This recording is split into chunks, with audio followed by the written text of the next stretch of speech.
Puji Tuhan, saya Ratni Mitasiu, mahasiswi STT Rumah Murid Kristus, Prodi Pendidikan Agama Kristen.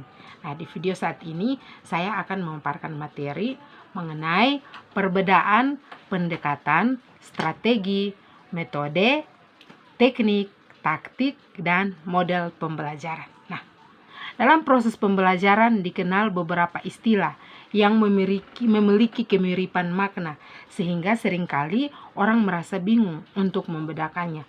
Istilah-istilah ini adalah yang tadi saya sudah sebutkan, yaitu pendekatan pembelajaran, strategi pembelajaran, metode pembelajaran, teknik pembelajaran, taktik pembelajaran, dan juga model pembelajaran. Nah, di sini saya akan bahas satu persatu, yaitu kita mulai dari pendekatan pembelajaran. Pendekatan pembelajaran dapat diartikan sebagai titik tolak atau sudut pandang kita terhadap proses pembelajaran yang merujuk pada pandangan tentang terjadinya suatu proses yang sifatnya masih sangat umum. Di dalamnya mewadahi, menginspirasi, menguatkan, dan melatari metode pembelajaran dengan cakupan teoritis tertentu. Nah, jenis pendekatan pembelajaran dilihat dari pendekatannya. Nah, pembelajaran terdapat dua jenis pendekatan, yaitu yang pertama, pendekatan pembelajaran yang berorientasi atau berpusat pada guru, atau biasa disebut teacher-centered approach. Dan pendekatan yang kedua adalah pendekatan pembelajaran yang berorientasi atau berpusat pada siswa, biasa disebut student-centered approach. Nah, kemudian kita masuk pada hal yang kedua, yaitu strategi pembelajaran. Nah, menurut Kemp, Wina Senjaya pada tahun 2008 mengemukakan bahwa strategi pembelajaran adalah suatu kegiatan pembelajaran yang harus dikerjakan guru dan siswa agar tujuan pembelajaran dapat dicapai secara efektif dan efisien. Selanjutnya, dengan mengutip pemikiran dari J.R. David, Wina Senjaya pada tahun 2008 menyebutkan bahwa dalam strategi pembelajaran terkandung makna perencanaan.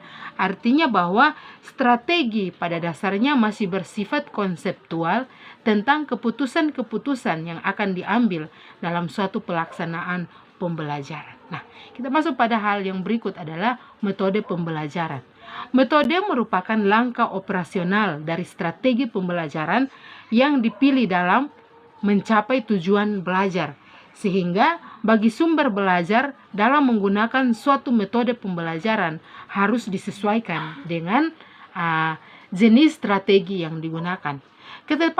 Ketepatan penggunaan suatu metode akan menunjukkan fungsionalnya strategi dalam kegiatan pembelajaran. Nah, istilah metode dapat digunakan dalam berbagai bidang kehidupan, sebab secara umum menurut Kamus Purwadarminta pada tahun 1976, metode adalah cara yang telah diatur dan berpikir baik-baik untuk mencapai sesuatu maksud. Sedangkan menurut Kamus Besar Bahasa Indonesia, metode adalah cara kerja yang bersistem untuk memudahkan pelaksanaan suatu kegiatan guna mencapai tujuan yang ditentukan. Nah, metode berasal dari kata method dalam bahasa Inggris, artinya melalui, melewati, jalan atau cara untuk memperoleh sesuatu. Nah, berdasarkan pengertian tersebut di atas, jelas bahwa pengertian metode pada prinsipnya sama, yaitu merupakan suatu cara dalam rangka pencapaian tujuan. Dalam hal ini dapat menyangkut dalam kehidupan ekonomi, sosial, politik, maupun keagamaan. Nah, unsur-unsur metode dapat mencakup prosedur, sistematik, logis, terencana, dan aktivitas untuk mencapai tujuan. Adapun metode dalam pembahasan ini yaitu metode yang digunakan dalam proses pembelajaran. Pembelajaran dapat diartikan sebagai setiap upaya yang sistematik dan disengaja untuk menciptakan kondisi-kondisi agar kegiatan pembelajaran dapat berjalan secara efektif dan efisien. Dalam kegiatan pembelajaran tersebut tidak dapat lepas dari interaksi antara sumber belajar dengan warga belajar, sehingga untuk melaksanakan interaksi tersebut diperlukan berbagai cara dalam pelaksanaannya. Interaksi dalam pembelajaran tersebut dapat diciptakan interaksi satu arah, dua arah, atau banyak arah. Untuk masing-masing jenis interaksi tersebut, maka jelas diperlukan berbagai metode yang tepat sehingga tujuan akhir dari pembelajaran tersebut dapat tercapai. Nah, kita masuk pada teknik pembelajaran. Nah, teknik pembelajaran dapat diartikan sebagai cara yang dilakukan seseorang dalam mengimplementasikan suatu metode secara spesifik. Misalkan, penggunaan metode ceramah pada kelas dengan jumlah siswa yang relatif banyak membutuhkan teknik tersendiri yang tentunya secara teknis akan berbeda dengan penggunaan metode ceramah pada kelas yang jumlah siswanya terbatas. Demikian pula dengan penggunaan metode diskusi, perlu digunakan teknik yang berbeda pada kelas yang siswanya tergolong aktif dengan kelas yang siswanya tergolong pasif. Dalam hal ini, guru pun dapat berganti-ganti teknik meskipun dalam koridor metode yang sama. Nah, kita masuk pada bagian yang berikut adalah taktik pembelajaran. Taktik pembelajaran merupakan gaya seseorang dalam melaksanakan metode atau teknik pembelajaran tertentu yang sifatnya individual. Misalkan, terdapat dua orang sama-sama menggunakan metode ceramah, tetapi mungkin akan sangat berbeda dalam taktik yang digunakannya.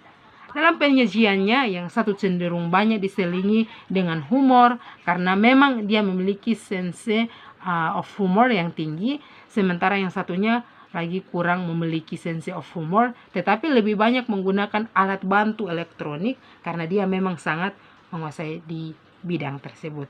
Dalam gaya pembelajaran akan tampak keunikan atau kekhasan dari masing-masing guru, sehingga dengan kemampuan, pengalaman, dan tipe kepribadian dari guru yang bersangkutan.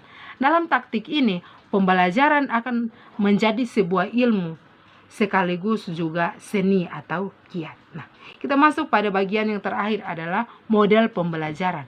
Nah, apabila antara pendekatan, strategi, metode, teknik, dan bahkan taktik pembelajaran sudah terangkai menjadi satu kesatuan yang utuh, maka terbentuklah apa yang disebut dengan model pembelajaran. Jadi, model pembelajaran pada dasarnya merupakan bentuk pembelajaran yang tergambar dari awal sampai akhir yang disajikan secara khas oleh guru. Dengan kata lain, model pembelajaran merupakan bungkus atau bingkai dari penerapan suatu pendekatan, metode, dan teknik pembelajaran. Berkenaan dengan model pembelajaran, Bruce Joyce dan Marsha Weil, Dedi Supriyawan, dan Benjamin Surasega pada tahun 1990 mengetengahkan 4 kelompok model pembelajaran, yaitu model interaksi sosial, model pengolahan informasi, model personal humanistik, dan model modifikasi tingkah laku. Dengan demikian, seringkali penggunaan istilah model pembelajaran tersebut diidentikan dengan strategi pembelajaran. Terima kasih, Tuhan Yesus memberkati.